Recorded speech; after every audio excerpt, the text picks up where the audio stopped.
Hey guys, it's LilyPad. Welcome back to another video. In today's video, I'm going to be showing you guys how to layer, fill, and ice a cake almost like a pro. Not that I'm a professional, but I have watched a lot of tutorials and made a lot of cakes and I'm getting pretty good at it. So I thought I would share this technique with you guys on how to layer, fill, and ice your cakes. And this will make your cakes look really beautiful and really professional so that you guys can impress your friends and family or whoever else you want.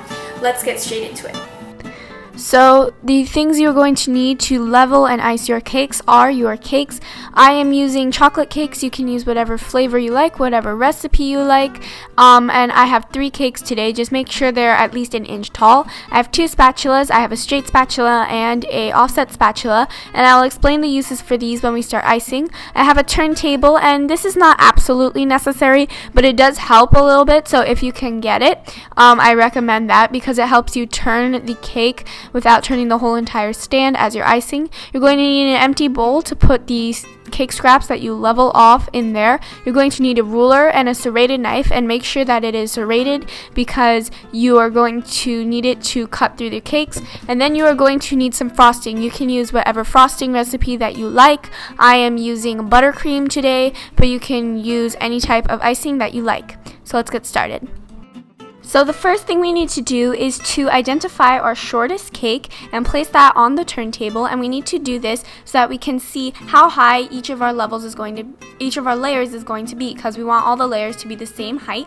So take your ruler and lean it against your cake and just measure how tall you can get the cake. And I would recommend using from a 1/2 inch to 1 inch. I'm using 3/4 of an inch. I like that measurement, but you can use whatever you like. Then you're just going to make an incision with your knife, with the point of your knife. Don't go in too deep. At the mark, so I'm doing it at the 3/4 of an inch mark, and you're just going to turn around and do that all around your cake, and then do that also to the rest of your cakes.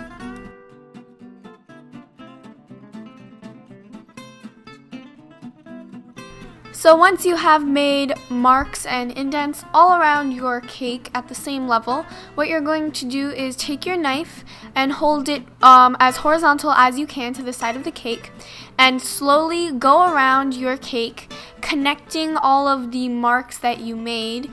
And you just want to keep going all around your cake, connecting the marks until it creates a full circle around the cake at the height that you want to level your cake.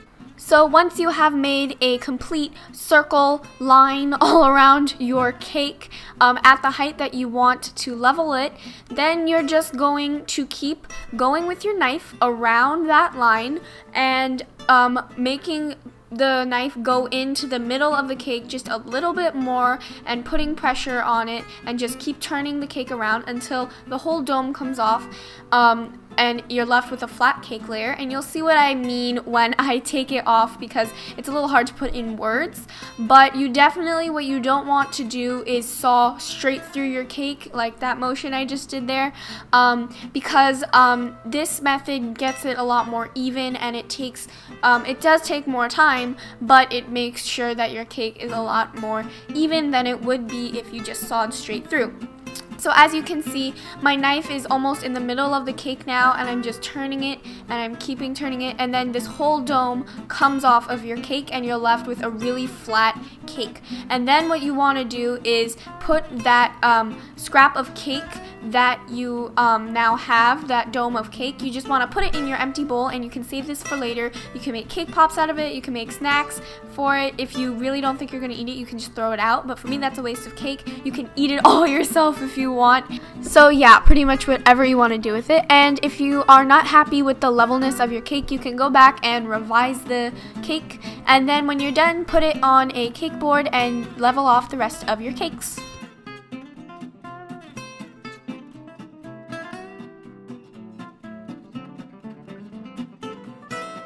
So once you have leveled all of your cakes, it's time to frost them. So if you want, you can freeze your cakes beforehand so that they are not as crumbly. I did not do this. It is optional. It just helps sometimes, but you don't have to. So the first thing you want to do is place a dollop of frosting on your cake, and we're going to be frosting this cake on a turntable so that we don't have to turn around the whole cake while we're frosting, just the turntable. It's not necessary, but it just makes it a little bit easier, so don't worry if you don't have one. So with the dollop of frosting, just take your offset spatula and spread it out to the edges, and just try to make it as even as possible. As you can see, it does get a little bit crumbly, but that's perfectly fine. No one's gonna notice that anyway. Just keep smoothing the cake and eventually it will be fine. Obviously, if you need more frosting, feel free to get some more. Just do not use your offset spatula to dip into the bowl and get more frosting, because if you've been frosting your cake with your offset spatula, it's gonna have cake crumbs on it. And if you put the crummy spatula into your bowl of buttercream, then the buttercream is going to get crumbs in it, and then when you go to do your final very nice perfect layer, then it's going to have crumbs in it and it's not going to look as nice as it could be. So just make sure you remember that. And it's best to buy or make more buttercream than you think you're going to need, obviously, just so that you have enough. And after you just spread out your layer of frosting, you want to just repeat this process on top of your second cake. And yeah, just keep repeating the process. If you need to, go back in the video and see what you need to do to frost this cake. And then I'm going to show you what you do for the third layer.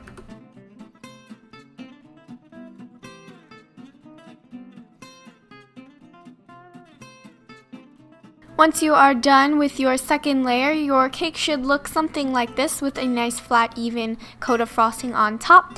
So what you want to do is have your third or last layer of cake on a cake board, and then you want to put your hands on the bottom and the top and just quickly flip that over. Then just place the last layer of cake on top, so now it is upside down. And we flip it over because the bottom of the cake pan is going to be a lot flatter than any level we could make, so now we have a nice flat surface on top to ice and decorate. So once you have stacked your cake completely, it should look nice and pretty like this. As you can see, I'm just wiping the crumbs off my turntable. I'm super messy actually. So now it is finally time to ice our cake. So what you want to do is put some icing on your cake, again with another spatula, not with your crummy offset spatula. And then you just want to spread the cake out like this, basically following the same steps as we did when we were filling the cake. And for the top, again, you're going to use your offset spatula. And if you're wondering about the straight spatula, don't worry, we're going to use that in a second. Then once you are done doing the top of your cake, you're going to put some more buttercream on the top of your cake, and then just spread it to the edges of the cake, and then bring it down to the sides, this time with your straight spatula. Then what you're going to do is just keep frosting the cake with your straight spatula, and just go all the way around the cake. And this should be actually a very, very thin layer of frosting, so don't worry if your sides look completely hideous. Trust me, mine do too. It's because this is going to be our crumb coat, and what a crumb coat does is it's the first thin layer of frosting on a cake, and what it does is it glues all the crumbs to the cake, so that when we go back and do our final icing after we chill this cake, then all the crumbs from the cake don't blend into our final layer, and it looks really nice and pretty on the outside. So this layer does not have to be perfect because it's going to be covered up by another layer of frosting after that, but just continue to ice the sides of the cake with your straight spatula until you have a really thin layer of frosting going all the way around your cake. And once you are done crumb coating your cake, you just want to put it in the fridge for 30 minutes so that it sets up. So now, once your crumb coated cake has been chilling in the freezer for 30 minutes, now it is time to ice your cake. This is the part where you can be very, very OCD about it and be so perfectionist. Is that a word?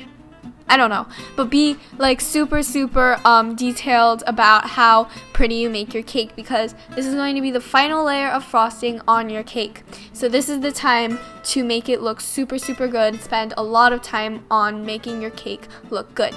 And what we're really doing is just following the same exact steps as we did with the crumb coat, except with a thicker layer of frosting. That's really all it is. So you're just going to put a dollop of frosting on the top of your cake and then smooth it out to create the top, and then put more frosting on, spread it to the bottom with your straight spatula, and then just ice it until you think it looks nice. And as you can see there, if a little bit of your cake is showing, just don't worry, just cover that up with some more buttercream. And you just want to ice your cake until you think it looks perfect and you don't think you could do any more.